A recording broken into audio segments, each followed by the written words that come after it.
Então, eu vou falar sobre a minha área de pesquisa, geometria algébrica, e a minha ideia é fazer, ao mesmo tempo, uma introdução, né? Então, eu não vou supor que as pessoas têm nenhuma base em geometria algébrica, mas eu quero falar também dos desenvolvimentos recentes e das tendências futuras, né? Alguns dos grandes desafios na nossa área e que vão ser tema de estudo, né,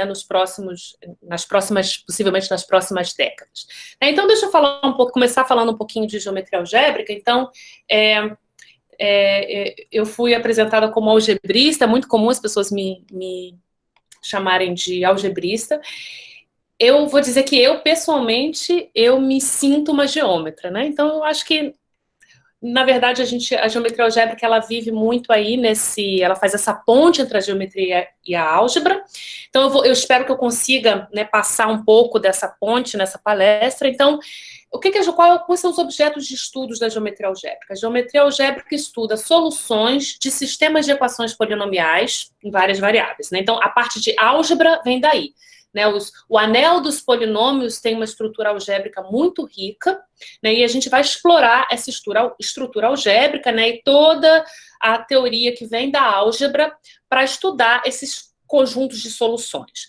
Por outro lado, essas soluções desses sistemas polinomiais, eles têm uma manifestação geométrica, né? Então a gente vai aí olhar para essa manifestação geométrica e a gente vai querer entender propriedades geométricas desses espaços de soluções. Então, eu vou dar alguns exemplos muito simples, mas antes disso, eu queria chamar duas citações do Sir Michael Atiyah, né, grande matemático do século XX, sobre a geometria algébrica, né? Então, a primeira que eu gosto bastante é essa daqui. Você deveria ser apenas um algebrista ou um geômetra? É como dizer, você prefere ser surdo ou cego? Né? No sentido de que o mundo, né, para a gente compreender melhor o mundo que a gente vive, a gente usa todos os nossos sentidos. Né? A gente usa a audição e a visão. Né? Então, para a gente conseguir entender, né, certos problemas, da mesma forma, a gente deve fazer uso da geometria e da álgebra. Essa citação eu gosto bastante, mas ela faz pensar, né, assim, dá uma ideia de que o Atiyah, ele via a álgebra e a geometria talvez no mesmo patamar. E aí tem uma segunda citação que eu acho bem interessante, que mostra que ele, na verdade, tinha uma opinião diferente sobre essas disciplinas, né? Então, ele diz que a álgebra é a oferta feita pelo diabo ao matemático. O diabo diz, eu darei a você essa máquina poderosa. Ela responderá a qualquer pergunta que você quiser. Tudo o que você precisa fazer é me dar a sua alma. Abra mão da geometria e você terá essa máquina maravilhosa.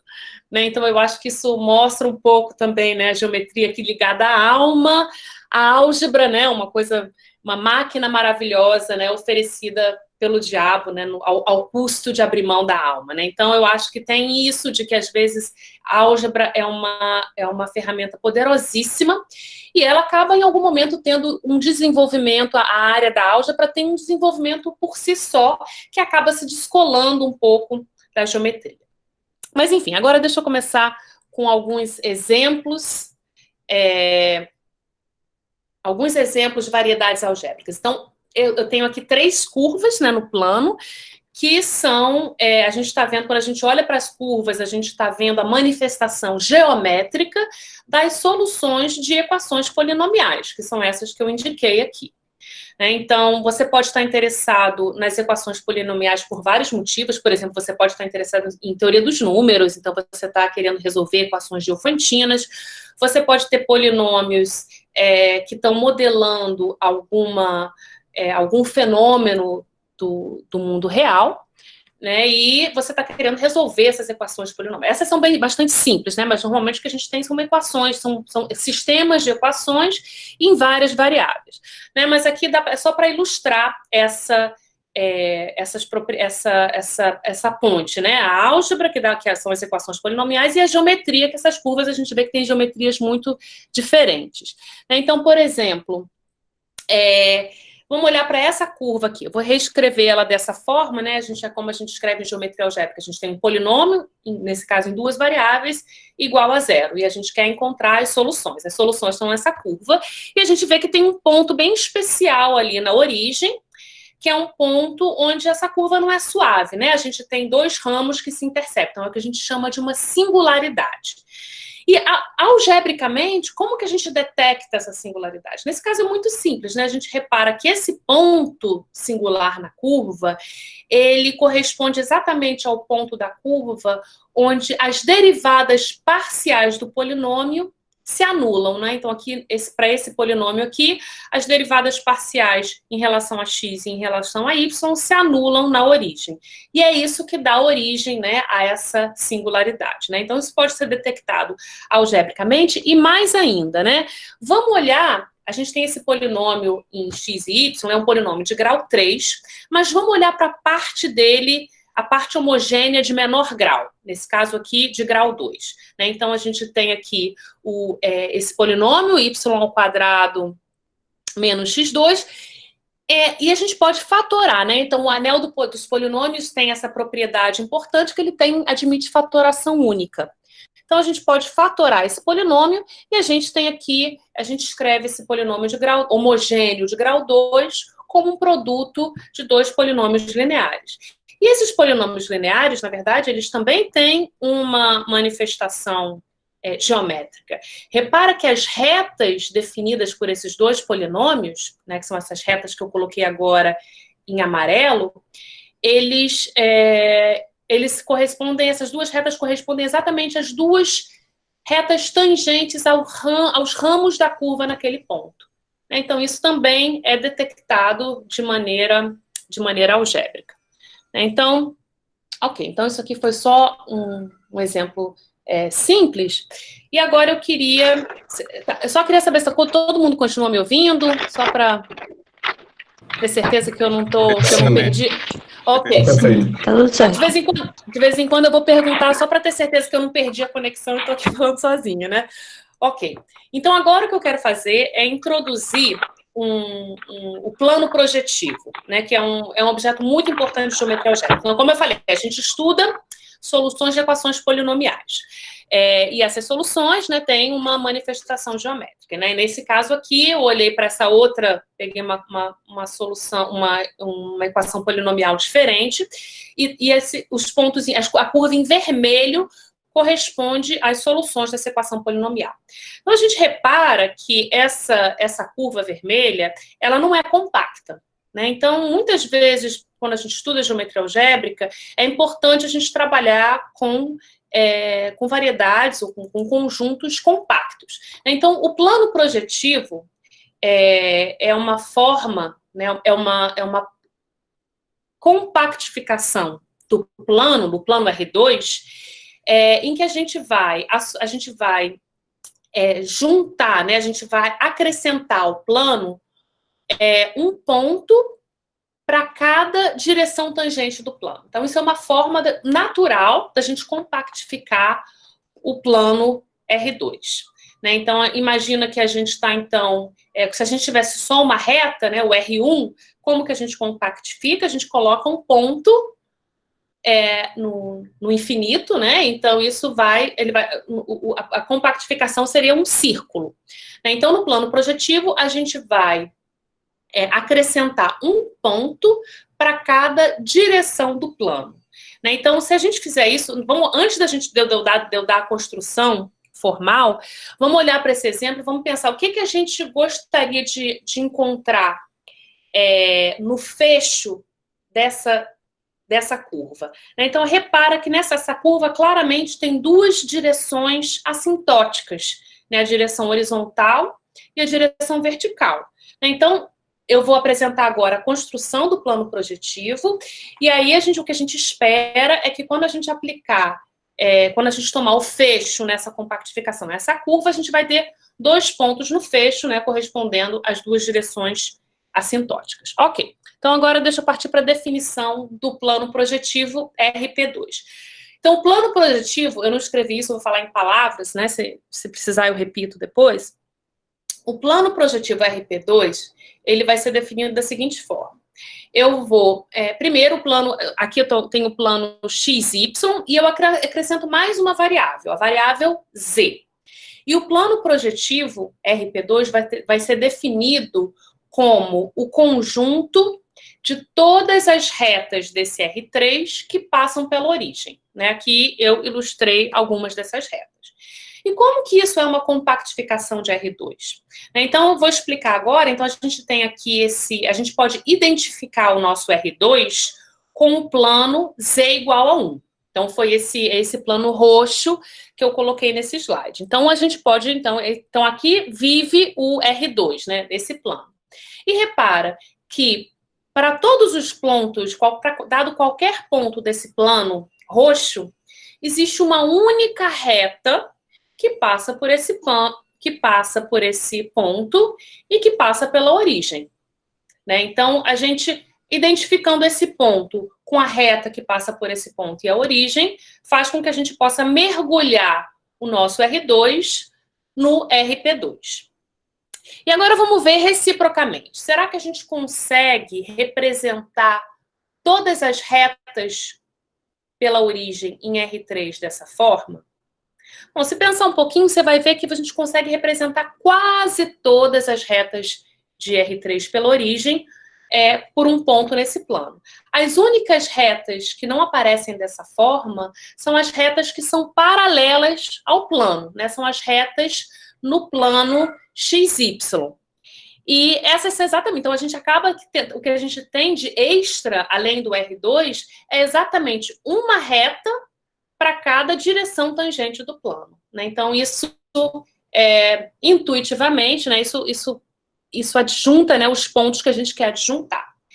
E a vantagem dessa construção do plano projetivo é que ela nos dá coordenadas para trabalhar. Né? Então, um ponto P, né, um ponto P nesse plano, ou em geral, né, um ponto P no plano projetivo, eu vou representar. Eu escolho qualquer ponto que não passa pela origem nessa reta, né? Então, o ponto do espaço projetivo é uma reta. Então, eu pego um ponto P dessa reta que não está na origem, e ele tem coordenadas x, y, z. Aqui eu vou escrever x, y, z, mas em vez de colocar vírgula, né, que é como a gente denota um ponto de R3, eu vou usar 2 pontos para indicar que isso, na verdade, é uma relação de equivalência, né? Os pontos projetivos, eles têm mais de uma representação. Se eu multiplicar as 3 entradas x, y, z pelo mesmo número real não nulo, o ponto vai estar na mesma reta. Então, esse ponto, AX, AY e AZ, está representando o mesmo ponto. Mas, de qualquer forma, a gente usa essas coordenadas projetivas. A gente pode, por exemplo, agora olhar para o conjunto de soluções de uma equação polinomial. A gente só tem que lembrar o seguinte: para isso estar bem definido no plano projetivo, eu não posso tomar qualquer polinômio. Eu tenho que tomar um polinômio homogêneo. Tá certo? Um polinômio homogêneo, ele tem a propriedade de que se eu tenho um ponto, uma solução, se eu multiplicar essa solução por um número, qualquer número não nulo, qualquer real não nulo, eu continuo tendo soluções do mesmo polinômio homogêneo. Isso vai ficar claro agora. No próximo slide eu vou dar um exemplo. Vamos voltar para aquele nosso exemplo. A gente tem essa curva dada por esse polinômio f de xy é xy menos 1, essa hipérbole. E agora a gente vai olhar para a compactificação. Então, como eu falei, o que a gente vai fazer, a compactificação vai ser dada por um polinômio homogêneo. Então, o que eu tenho que fazer é homogeneizar esse polinômio. Então, homogeneizar significa assim, esse polinômio tem grau 2, então o que eu faço é usar a nova coordenada z que eu introduzi e multiplicar pela potência adequada de forma que o polinômio fique homogêneo, ou seja, todas as parcelas do polinômio vão ter que ter grau 2. Então, o polinômio que eu obtenho dessa forma é esse polinômio f de x z igual a xy menos z2, então isso vai definir o fecho da curva no espaço projetivo. E agora vamos testar, né? Vamos ver o que aparece como os pontos novos que aparecem na compactificação. Então, eu lembro que os pontos novos eram aqueles que estavam no plano XY, né, com z igual a 0. Então, o que a gente vai fazer é fazer z igual a 0 nesse polinômio. Então, a gente vai ficar com o polinômio xy, e agora a gente acha as soluções desse polinômio. A gente tem exatamente 2 pontos no infinito. O ponto 0, 1, 0 e o ponto 1, 0, 0. Lembrando que 0, 1, 0 é igual a 0 lambda 0 para qualquer lambda não nulo, né? Então, isso está representando uma reta. E, de fato, olha, esse ponto 0, 1 e 1, 0, 1, 0 e 1, 0, 0 correspondem exatamente a essas direções assintóticas, né? Então, quando a gente faz esse processo de homogeneizar os polinômios e olhar para as soluções no espaço projetivo, a gente está adjuntando exatamente aquilo que a gente queria. Ok. Então, agora eu vou mudar um pouquinho de assunto, então eu vou aproveitar para perguntar se vocês continuam me ouvindo. Sim. Sim. Ouvindo bem perfeitamente. Ok. Então, vamos seguir agora Então, o que a gente falou agora foi o que a gente chama de curvas planas, né, que são os exemplos mais simples de variedades algébricas. Mas as variedades algébricas, elas podem ter qualquer dimensão e viver em qualquer espaço projetivo. Eu defini o plano projetivo, mas eu poderia ter definido, analogamente, o espaço projetivo de qualquer dimensão. Então, aqui, esse é um exemplo de uma superfície algébrica, ela é dada por um polinômio de grau 3. Para um geômetra algébrico, a gente olha para essa foto e sabe o que ela significa, né? Então, tem um teorema super importante em geometria algébrica que diz que qualquer superfície cúbica projetiva, né? A gente tem que tomar a compactificação. E sobre os complexos, ela tem exatamente 27 retas, né? Então, quando eu olho só para o desenho real, nem sempre essas 27 retas aparecem, mas esse aí é um exemplo de uma superfície cúbica real, com as 27 retas, né? Então, para um geômetra algébrico, essa figura é muito cara. Mas essa figura, na verdade, eu coloco ela aqui para ela me lembrar o seguinte, de fazer a seguinte observação. Essa figura foi desenhada por um computador, né? A gente usou um programa de computador para plotar essa... A gente não, né? Eu peguei na Wikipedia essa daqui, mas... Enfim, a gente... olha para essas figuras, quando a gente plota superfícies, por exemplo, no computador, como o computador faz isso, né? Então, a primeira observação é que o computador, ele só trabalha com polinômios, né? Às vezes a gente usa uma função exponencial, o que ele está fazendo é dando uma aproximação daquela de uma função transcendente qualquer, né, ela vai ser aproximada por um polinômio. Então, o computador, ele só entende polinômios. E para, por exemplo, plotar uma superfície desse tipo, o que o computador usou? Ele usou uma parametrização polinomial, ou mais geralmente racional, né? Então, uma parametrização de uma superfície, você escreve essa superfície como sendo imagem de R2, ou pelo menos de um abertinho, de uma região de R2, por uma função que aqui eu denotei por R, e que a gente quer que seja uma função racional, ou seja, as entradas dessa função a gente quer que sejam quocientes de funções polinomiais. Aquela superfície, por exemplo, que eu apresentei, ela tem uma parametrização racional, mas não é verdade que toda variedade algébrica admita uma parametrização racional. Então, essa pergunta aqui, que eu quero deixar, que variedades algébricas admitem parametrizações racionais, ela se encaixa naquela parte do meu título, que é tendências futuras, né? Esse talvez seja um dos grandes problemas que ainda estão, eu vou falar um pouco mais dele mais para frente, mas é um problema que, em geral, é um problema em aberto, né? Assim, a gente tem algumas respostas parciais, mas a gente não sabe, não tem uma caracterização de quais são todas as variedades algébricas que admitem parametrizações racionais. E a gente tem visto muitos desenvolvimentos, muitos resultados muito importantes, recentes sobre isso, é uma área muito ativa, né? Essa pergunta pertence a uma área muito ativa, que a gente chama de problemas de racionalidade, né? Racionalidade vem do ponto dessa parametrização racional, e ela pode ser abordada de um ponto de vista algébrico, e a gente tem tido vários ferramentas mais, inclusive analíticas, para abordar esse problema, né? Então, a gente tem visto muito progresso e a introdução de muitas ferramentas novas, né? Muita riqueza aí de matemática para a gente resolver, né, abordar esse problema. Né? Então, eu vou voltar isso mais para frente.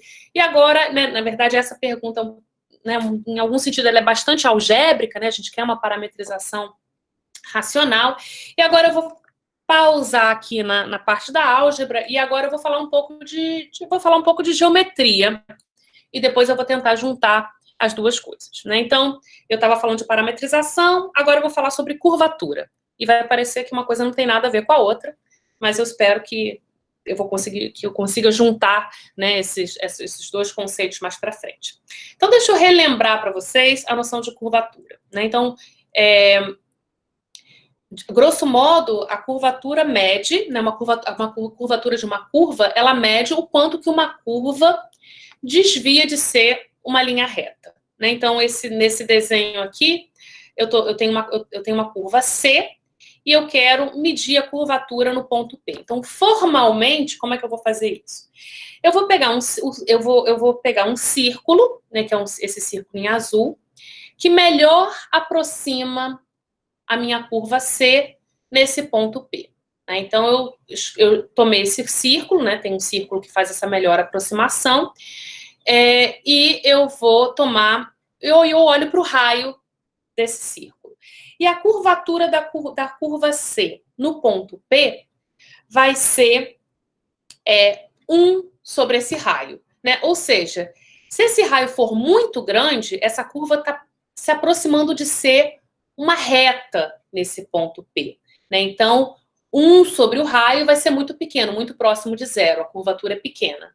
Agora, se esse círculo tiver um raio muito pequeno, significa que essa curva, ela tem uma curvatura, ela se afasta, se desvia muito de ser uma linha reta naquele ponto. Né? Então, a curvatura, que é 1 sobre o raio, ela vai ser muito grande nesse caso. Ok, então essa é uma noção de curvatura, mas eu queria observar que faz sentido a gente olhar para a curvatura com um sinal, né? Então, deixa eu mostrar esse próximo exemplo. Então, eu tomei aqui uma curva em preto e eu peguei 2 pontos diferentes na curva, e repara que para o ponto mais à esquerda, né, esse círculo que melhor aproxima a curva naquele ponto, ele fica acima da curva. E quando eu pego o ponto mais à direita, o círculo que melhor aproxima a curva, ele acaba se colocando abaixo da curva. Né? Então, a gente, na verdade, nesse caso, a gente vai dar um valor para a curva, um sinal para a curvatura. Ela não só é um número, mas ela vai ser um sinal que a gente...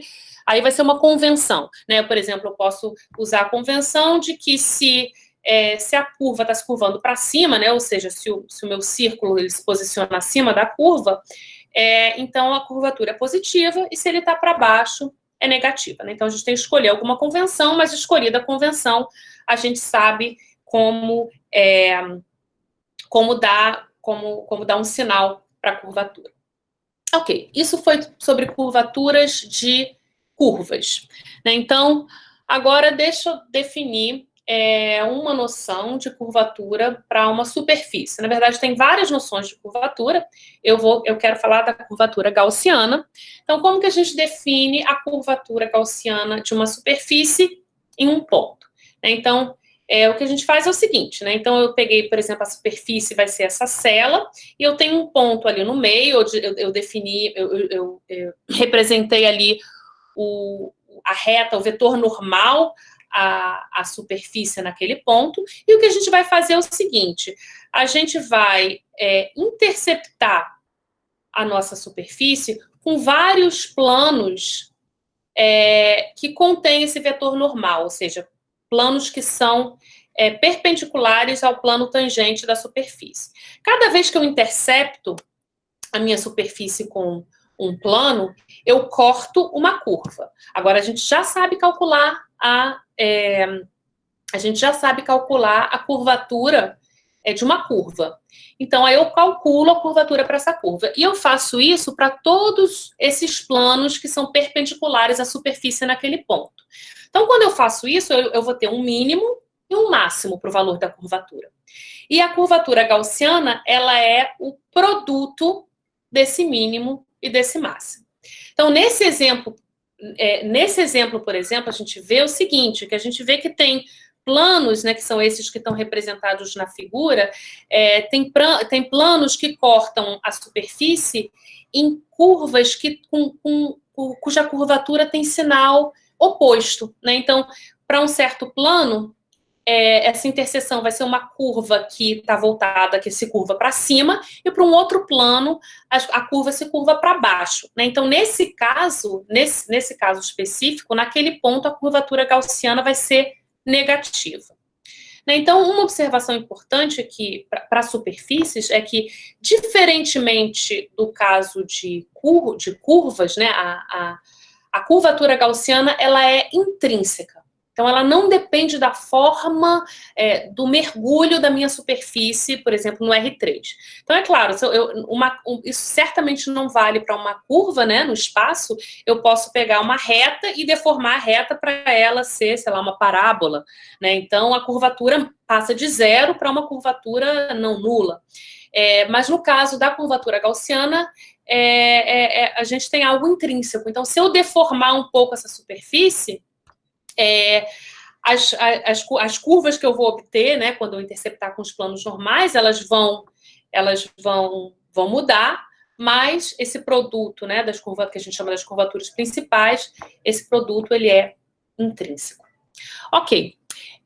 Então, com isso, né, a gente tem uma grande tricotomia para a curvatura de uma superfície, que é essa da sela, né, que ela apresenta a curvatura negativa.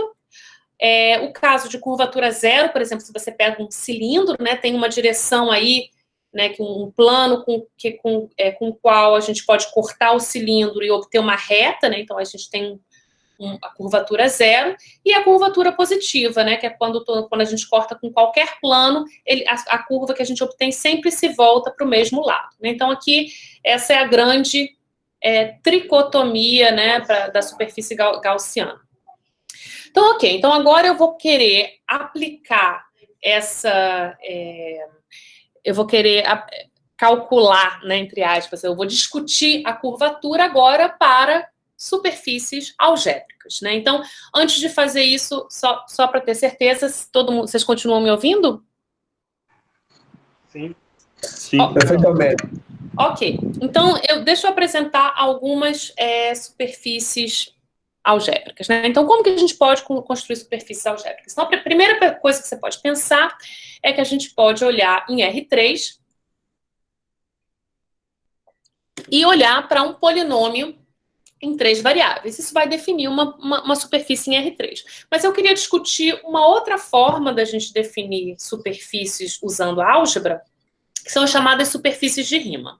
Então, deixa eu começar com a superfície de Riemann mais simples, que é a esfera de Riemann, né? Então, a ideia é que a gente começa, esse plano que eu representei aqui é o plano complexo, está representando o plano complexo, e a gente já viu um curso de análise complexa que a gente pode compactificar o plano complexo colocando um ponto no infinito, né? Então, isso é o que a gente chama da esfera de Riemann, né? Então, a gente começou com C, e obteve essa esfera de Riemann, que é uma superfície de Riemann compacta.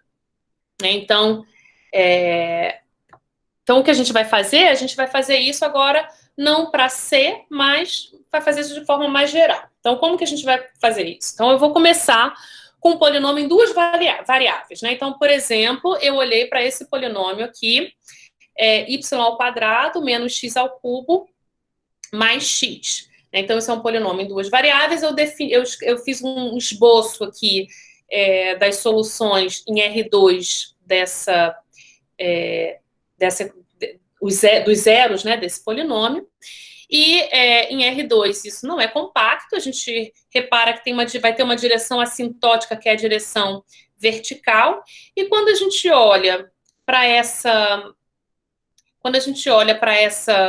para a compactificação dessa curva no no plano projetivo, né? Então, repara aqui, o que a gente vai fazer é colocar um ponto no infinito para aquela direção vertical. Então, isso aqui, na verdade, isso aqui é um esboço, né? Vai virar, no plano projetivo, isso vira 2 círculos, né? Aqui eu coloquei também o polinômio homogeneizado, né? Que é como a gente faz para calcular o fecho.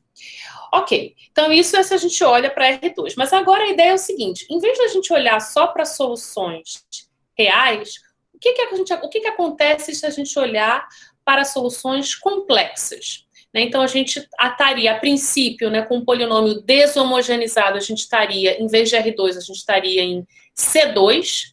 Né? Então, então, isso tem dimensão real 4, né? É difícil da gente visualizar. Mas, enfim, a gente pode tentar entender, isso vai dar uma superfície, vai dar algo de dimensão complexa 1, né, uma curva, mas vai ter dimensão real 2. Né? E se a gente olhar para o plano projetivo complexo, né, aquela construção vale sobre qualquer corpo, o que a gente vê é o seguinte, né, em CP2, as soluções dessa equação polinomial, elas dão um toro. Né? Então, isso aqui é uma representação, né? Isso vive num espaço, esse espaço projetivo tem dimensão real 4, mas na verdade isso é um toro. Então, a gente vê que quando a gente passa dos reais para os complexos, antes a gente estava vendo só uma seção desse toro, tá certo? Esses 2 círculos a gente pode pensar como sendo, né, você corta esse toro aí e a gente consegue ver só 2 círculos, né? Mas quando a gente olha para todas as soluções, para soluções complexas, a gente vê muito mais geometria, tá certo? A gente está vendo aí, por exemplo, um gênero associado a uma curva complexa. Né? E a gente faz isso de forma mais geral, então agora deixa eu dar uma definição geral. Sempre quando eu tenho uma curva plana, eu posso olhar para as soluções complexas, não só reais, e eu posso também olhar para a compactificação, né, no plano projetivo CP2. Quando eu faço isso, eu obtenho o que a gente chama de uma superfície de Riemann compacta, orientável, né, que está representada aí. Em particular, ela vai ter um gênero, né? Topologicamente, ela é uma superfície compacta orientável, ela tem um gênero associado, no caso dessa superfície, o gênero é 2, né? O número de buracos que a gente tem, né? De alças que a gente tem na superfície. E esse gênero, ele carrega uma informação geométrica bastante importante. Por exemplo, ela carrega a informação sobre curvatura. Então, a gente sabe que a média da curvatura gaussiana dessa superfície S vai ser dada por essa fórmula aqui, 2π vezes 2 menos 2g.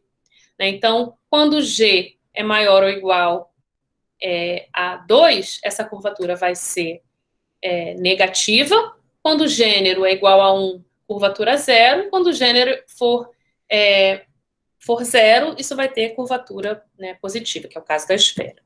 Então, o gênero está carregando uma informação aí geométrica, né, carregando informação sobre a curvatura.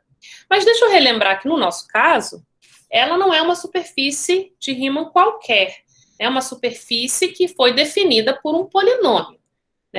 Definida algebricamente. Então, é natural a gente achar que esse gênero ele possa ser codificado por alguma informação algébrica desse polinômio. E, na verdade, isso é verdade, e é uma informação, na verdade, muito simples, né, muito grosseira. Então, a gente tem a seguinte fórmula, que é uma fórmula que a gente vê no primeiro curso de curvas algébricas. Né? O gênero dessa superfície de Riemann, eu agora estou chamando a superfície de Riemann de C, né, porque para mim ela é uma curva, eu chamo isso de uma curva algébrica. Então, essa curva algébrica, que corresponde a uma superfície de Riemann, na verdade, toda superfície de Riemann compacta, ela pode ser construída dessa forma, né, essas são todas, e o gênero, na verdade, ele é dado por essa fórmula aí, d-1 vezes d-2 sobre 2, onde d é o grau do polinômio que define a curva. Então, aqui a gente tem o grau, que é um invariante algébrico muito simples, né, por sinal, que está dando informação para a gente sobre a curvatura. Então, aqui essa fórmula, ela é uma ponte entre a álgebra e a geometria. Então, agora para a nossa grande tricotomia para curvas algébricas, definidas por polinômios de grau D, ela é dada dessa forma aqui, né? Então, a gente tem curvatura positiva, que é grau 1 ou 2, curvatura zero, que é grau 3, e curvatura negativa com grau maior ou igual a 4. Só uma observação, que aqui quando eu estou tomando esse polinômio, eu estou fazendo uma hipótese técnica, intrínseca, que é que essa curva não tem singularidades, né? Então, a gente discutiu isso lá atrás. Eu estou supondo que esse polinômio é tal que as derivadas parciais não se anulam simultaneamente em nenhum ponto. Então, se eu tiver uma singularidade, isso não é uma superfície de Riemann, então eu tenho que fazer algumas outras operações para transformá-la numa superfície de Riemann, mas eu não quero entrar em detalhes. Vocês continuam me ouvindo? Sim. Ok. Sim. Ótimo. Então, agora, eu queria voltar. Então, eu falei para vocês, a gente estava falando, lembra, de parametrização, e eu perguntei quais variedades algébricas admitem uma parametrização. De repente, comecei a falar sobre curvatura, e agora eu vou querer juntar, né, esses dois temas. E agora vamos pensar o seguinte: para curvas algébricas, né, quais curvas algébricas complexas, nesse caso, admitem parametrizações racionais? Então, nesse caso, a gente tem uma resposta conhecida, uma resposta categórica, que, surpreendentemente, tem a ver com curvatura. Então, nesse caso aqui, as únicas curvas que admitem parametrizações racionais são aquelas que correspondem a superfícies com curvatura positiva. Então, a curvatura, de alguma forma, ela vai ser aí uma obstrução para você ter parametrizações racionais. Ok, então agora isso foi sobre curvas, né? Então, em curvas a gente entende bastante a situação. Agora eu quero passar um pouco para a dimensão superior, né? Então, deixa eu falar sobre variedades complexas de dimensão superior. Então, eu vou começar com X, né? Esse aqui é o slide mais técnico que eu tenho. Se você não acompanha, não se preocupe, que daqui a pouco vai ficar menos técnico. Então, eu começo com uma variedade complexa projetiva. Então, novamente, a variedade complexa vai ser dada por soluções complexas de um sistema de equações polinomiais. E a projetiva, porque eu compactifico, né, a princípio, esse conjunto de soluções vive em algum espaço Cn, e eu compactifico Cn olhando para o espaço projetivo de dimensão n, e tomo o fecho dessa variedade lá. Então, eu tenho essa variedade, uma variedade projetiva, e a gente quer definir o análogo do gênero nesse caso. Então, o que eu vou fazer é definir o que a gente chama da classe canônica de X. Então, para quem já estudou um pouquinho, né, de geometria, eu vou definir na verdade, eu vou definir menos a classe canônica como sendo a primeira classe de Chern do fibrado tangente. Então, independente, se você não sabe o que isso quer dizer, deixa eu te dizer o que isso. Se você não entende essa definição, eu não vou te explicar a definição, mas eu vou te explicar o que ela quer dizer. Então, a primeira classe de Chern, ela vai fazer o seguinte: ela é uma correspondência que vai associar a cada curva em X um inteiro. E esse inteiro, ele vai ter uma interpretação geométrica. Então, quando eu pego uma curva complexa em X, eu posso interceptar essa curva com menos K, e o que isso vai me dar é uma média ponderada aqui, ou normalizada por 2π, da curvatura de X ao longo de C. Essa curvatura que eu estou usando aqui é a curvatura de Hit. Tem várias formas da gente definir a curvatura em X, e o que essa classe, que a gente chama de classe canônica, faz, ela é uma caixa que você pega, joga uma curva lá dentro, e ela cospe a média da curvatura ao longo de C. Ela pode ser definida também usando formas diferenciais, mas, enfim, eu não vou entrar em detalhes. E pode também ser definida de forma puramente algébrica. Ok, então, em dimensão superior, né, a gente pode considerar três classes de variedades, né, que correspondem ao caso, né, análogo do caso de curvatura positiva, zero ou negativa. Né, como a classe canônica, quando ela intercepta uma curva, ela dá a média da curvatura de Hit ao longo da curva, né, então eu vou aqui, mas tinha um menos, né, então a curvatura positiva é aquela que corresponde à classe canônica negativa, e aqui curvatura zero é classe canônica zero, e curvatura negativa corresponde à classe canônica positiva. Então, essas são três classes de variedades que são muito importantes em geometria algébrica, elas são muito estudadas, são chamadas, né, quando K é menor do que zero, a gente diz que é uma variedade de Fano, o caso K igual a zero é chamado K labial, e o caso K maior do que zero é chamado de tipo geral.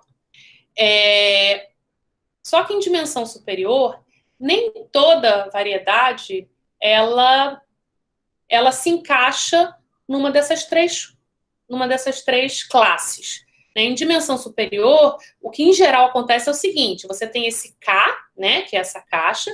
Se você joga uma curva lá dentro, ela vai cuspir um número positivo, mas se você joga uma outra curva, ela pode cuspir um número negativo ou zero, né? Então, em geral, o sinal vai depender da curva. O sinal não está bem definido. Mas essas três classes são classes de variedades especiais para os quais a classe canônica tem o sinal bem definido.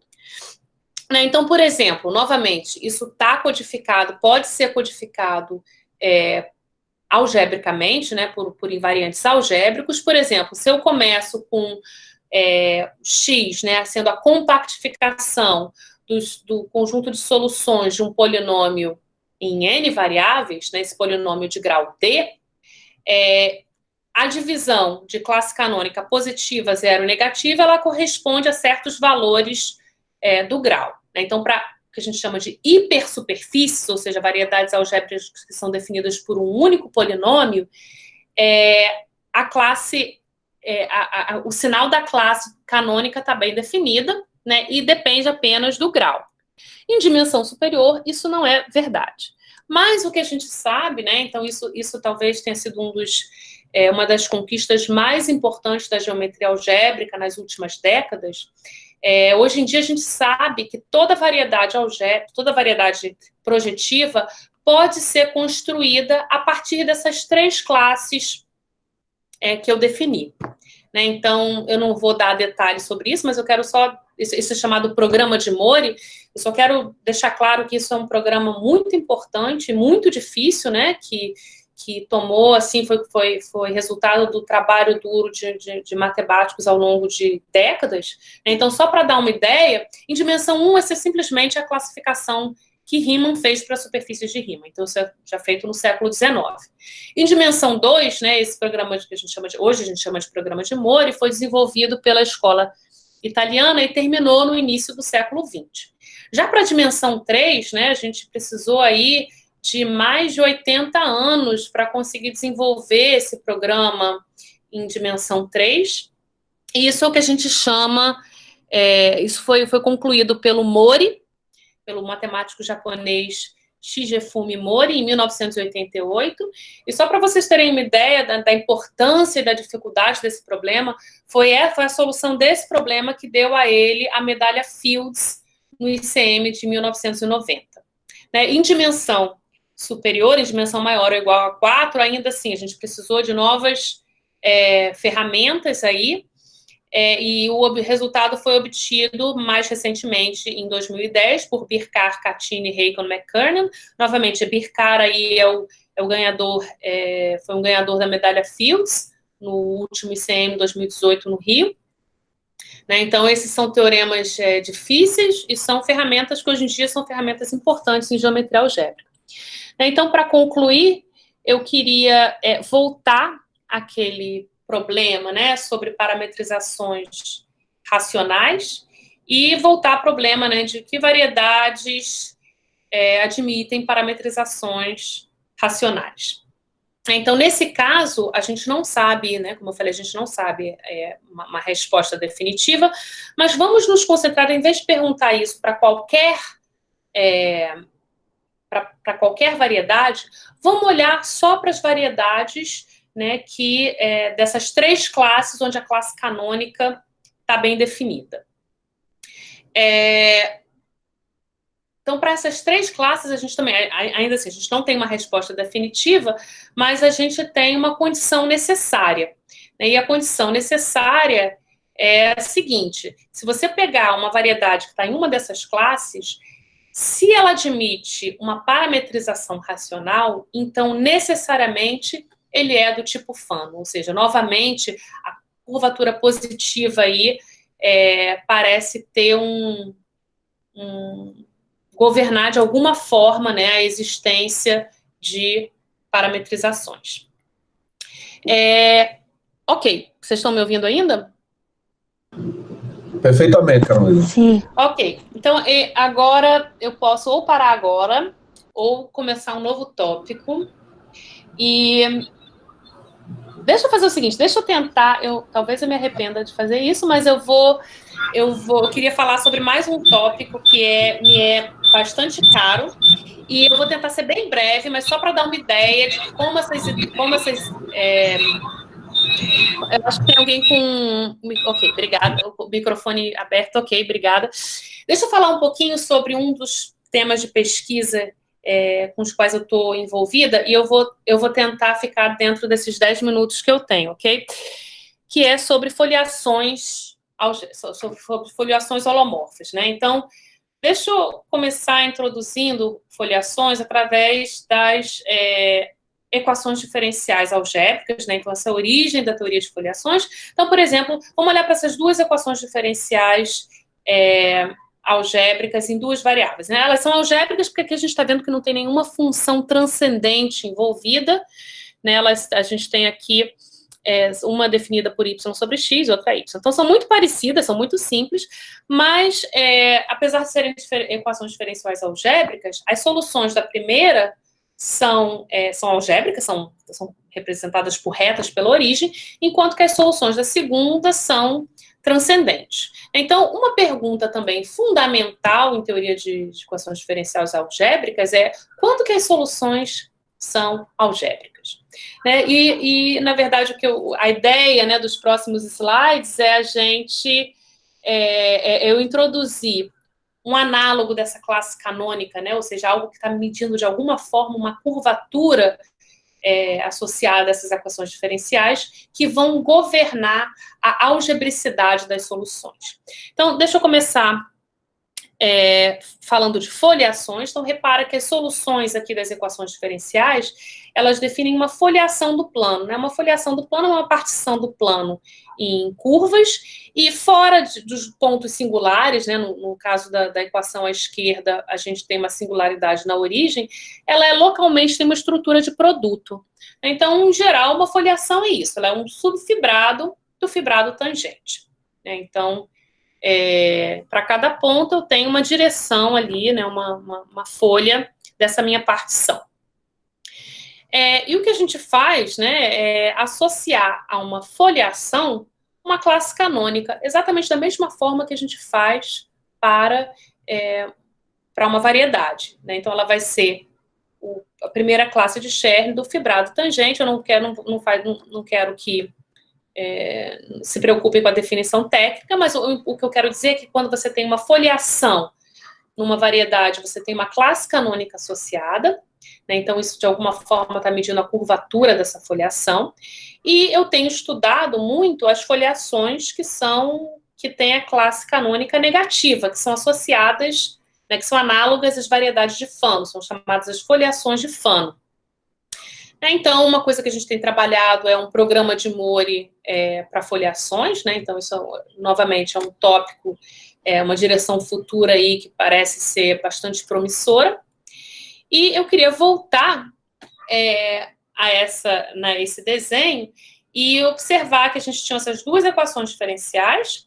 Uma delas, as 2 são algébricas, mas uma tem solução algébrica e a outra tem solução transcendente. Quando a gente calcula a classe canônica dessas foliações, aquela com folhas algébricas é exatamente de Fano, enquanto que a outra tem classe canônica 0.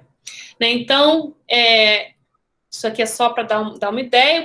Uma coisa que eu tenho estudado bastante são, de alguma forma, dar uma cota inferior para a algebricidade de uma foliação ou das soluções de uma equação diferencial algébrica em termos da positividade da classe anticanônica. Né? Então, a gente define... então, esse aqui é só um exemplo de um tipo de teorema que eu provei junto com o colaborador Stefan Druel. A gente define o que é o posto algébrico de uma foliação, então isso mede a algebricidade de uma foliação, ou se você quiser, do ponto de vista de equações diferenciais, mede a algebricidade das soluções, e a gente define um índice que mede o quão negativa é a classe canônica, né? E a gente tem uma desigualdade desse tipo, então a negatividade da classe canônica ela vai dar uma cota para a algebricidade das soluções da equação diferencial. Ok, essa parte eu falei meio voando, né, para poder ficar no meu tempo. Então eu termino por aqui e agradeço pela atenção.